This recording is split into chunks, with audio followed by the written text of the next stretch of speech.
as continuation of the report, my topic is all about resources from the ocean. So, people have been harvesting plants and animals from the ocean for thousands of years.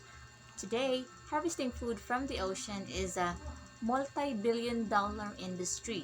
As the population of humans on Earth has grown, the demand for these resources has increased. However, the availability of these resources has not increased as much. And now, let's find out what these resources are. So, what are the living resources at the ocean?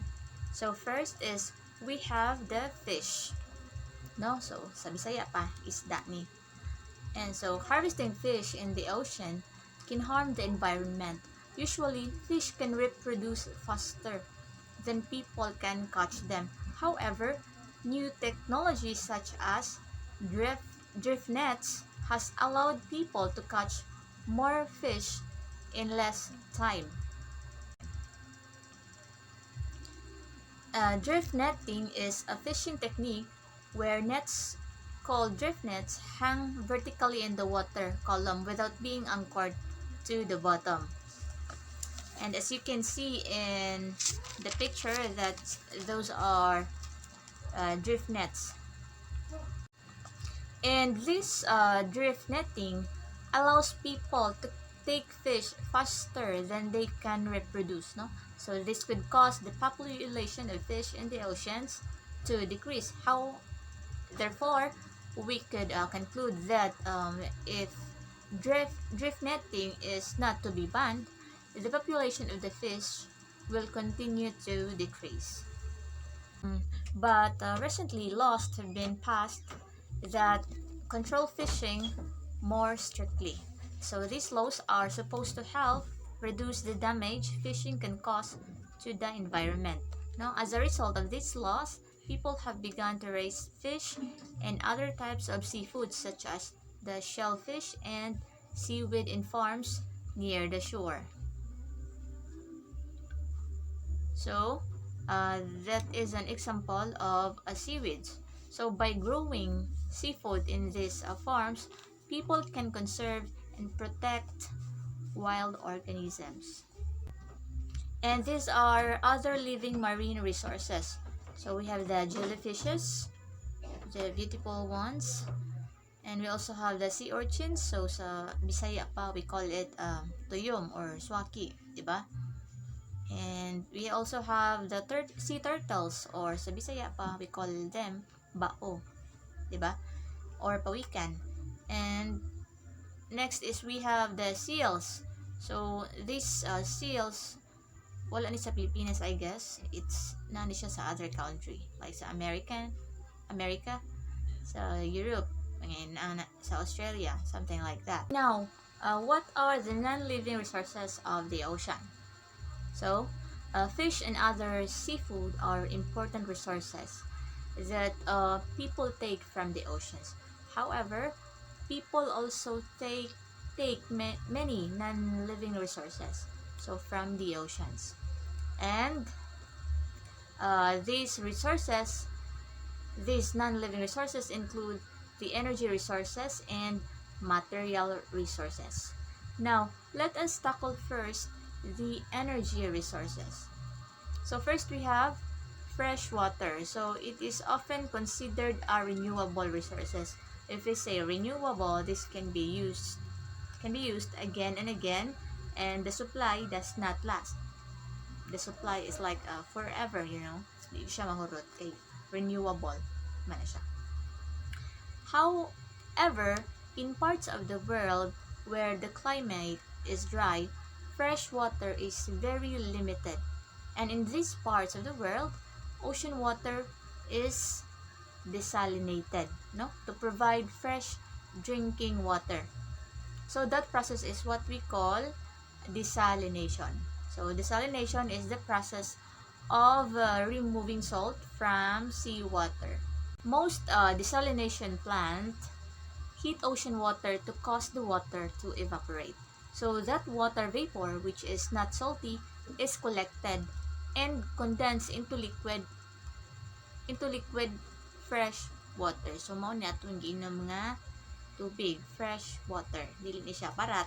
So meaning it is kuan ni siya tabang sa Bisaya, no? And now let's go to the next one. We have tidal energy. So the ocean is constantly moving as tides come in and go out. People can use the motion of the water to generate electricity, and the energy generated from the movement of tides is what we call the tidal energy. And this tidal energy is clean, inexpensive, so dili siya mahal, and renewable. So like the fresh water, the tidal wave is renewable. Okay? Okay, and also, based on the presentation, as the tide rises, water enters a bay behind the dam. At high tide, the gate closes to keep the water in the bay. Then, the gate stays closed as the tide goes out. And then, at low tide, the gate opens and the water rushes out of the bay. As it moves through the dam, the water turns wheels called turbines that generate electricity. So that is how we get the tidal energy. Next is we have oil and natural gas. So oil and natural gas are considered the most valuable resources in the ocean. Oil and natural gas form from the remains of tiny plants and animals. So these remains take millions of years to turn into oil and natural gas. Therefore, we could say that oil and gas are non-renewable resources. No? So if we say non-renewable resources, these are not capable of being replenished. And also, oil and natural gas is refined by manufacturers to make gasoline. So this gasoline powers vehicles and generators that make electricity, no? So we could say that this oil and natural gas is the source of our electricity, one of the many sources of electricity. And oil is also used to make plastic and other products. Okay?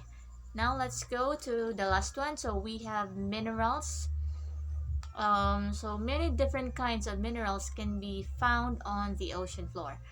These minerals are commonly in the form of nodules. So if we say nodules, these are potato-shaped lumps of minerals that form from chemicals dissolved in ocean water.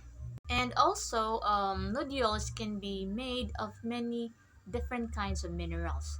Most nodules contain the element manganese, so this manganese can be used to make certain kinds of steel.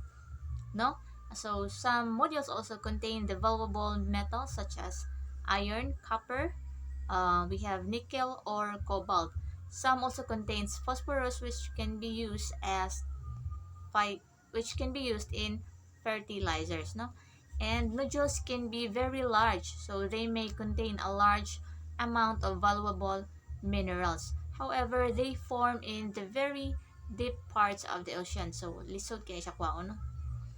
And for this reason, they are difficult to mine. Okay, so that's my report was all about, and thank you for listening.